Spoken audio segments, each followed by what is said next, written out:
Order. Order. I call the Home Secretary to make a statement. Priti Patel. Thank you, Mr. Deputy Speaker. Like all members of this House, I was saddened and sickened at the far-right thugs who came to London this weekend on a so-called mission to protect the statue of Sir Winston Churchill, claiming to want to protect our country's heritage, and yet failing to understand that our country's heritage is founded upon a set of shared values: tolerance, respect for people and property, adherence to the rule of law. And those thugs, far from protecting our heritage, did all that they could to destroy and undermine those values. There is no place for their sickening conduct and hate in our society. They were violent, they were aggressive and abusive towards police officers. They were patently racist. It is right that a good number have been arrested. Mr. Deputy Speaker, I would now like to give the House the latest operational update from the police. In total, over 210,000 people have attended demonstrations across the country following the death of George Floyd. At least 160 protests took place this weekend, with the vast majority passing peacefully. But counter-demonstrations sparked ugly scenes. On Saturday, 2,000 people attended counter-protests in Westminster, with eruptions of violence throughout the day. Racists and far-right hooligans clashed with the police, and fights broke out. Smoke bombs, glass bottles were lobbied at the police in shameful scenes. 38 officers were hurt across the country this weekend as they were kicked, punched, or pelted with missiles. On Saturday alone, there were 137 arrests for offences including assaults on officers, violent disorder, breaches of the peace, possessions of offensive weapons and Class A drugs, and drunk and disorderly behaviour. In total, at least 100 officers have now been injured, as well as 3 police horses and 1 police dog, and at least 280 arrests have been made.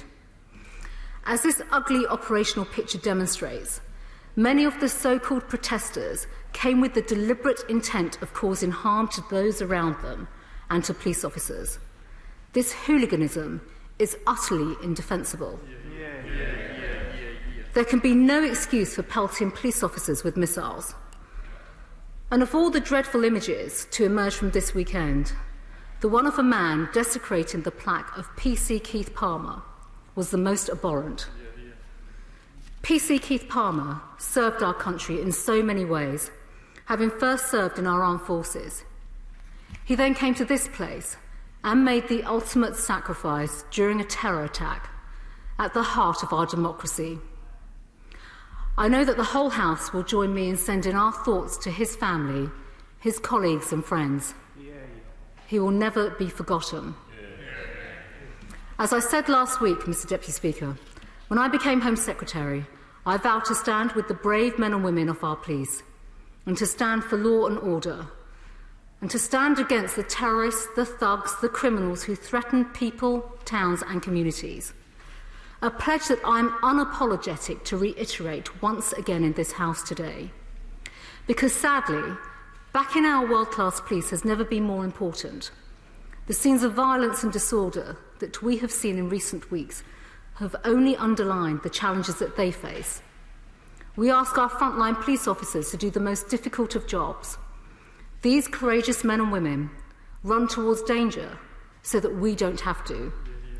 They put their own lives on the line to protect us, to protect the public. They take on the drug dealers, the murderers, and the violent criminals every single day to keep our streets safe. They uphold the rule of law and give us the security and freedom to live our lives as we choose. So I remain saddened at the lack of respect being shown to our brave officers by a small minority of people. And this senseless violence is taking a huge toll on our police.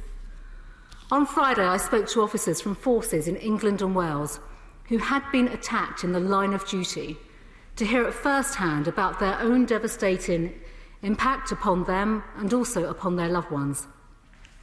Their accounts have only strengthened my resolve to step up the support for our police, because an attack on our brave police is an attack on us all.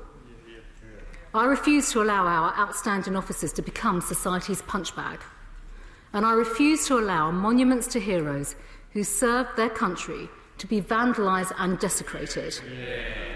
So this government, Mr Deputy Speaker, is considering all options to stop those who seek to attack these emblems of our national sacrifice and pride, including the proposed desecration of war memorial bills. And I can confirm that my right honourable friend, the Justice Secretary, is meeting with the honourable members for Stoke-on-Trent North and Bracknell this afternoon to take this forward. And my message today is a simple one. Actions have consequences. I want to see these vicious individuals held to account for the violence and the criminality that they perpetrate. I want to see them arrested and brought to justice. Finally, Mr Deputy Speaker, I will turn to the unprecedented national health crisis we find ourselves in. Coronavirus has tragically taken the lives of over 40,000 people in our country. To protect us all and to stop the spread of this deadly disease, any large gatherings of people remain unlawful. So this severe public health risk forces me again to continue to urge the public not to attend future gatherings or protests. If you do so, you are putting your loved ones at risk. Mr Deputy Speaker, it is clear that the far-right thugs who descended on London at the weekend with the intent to cause harm shamed themselves with some abusive and violent conduct. They were violent, they were abusive and aggressive towards the police. They were racist, and there are no excuses for this behaviour. So to the quiet, law-abiding majority who continue to be appalled by this violence and who have continued to live their lives within the rules throughout this pandemic, I completely hear their anger with the scenes that they have seen on our streets. To the police who continue to be subjected to the most dreadful abuse, you have my full backing as you act proportionately, fairly and courageously to maintain law and order. And to the criminals, I simply reiterate my earlier remarks. Your behaviour is shameful. No matter who you are, if you have broken the law, you will face justice. I commend this statement to the House.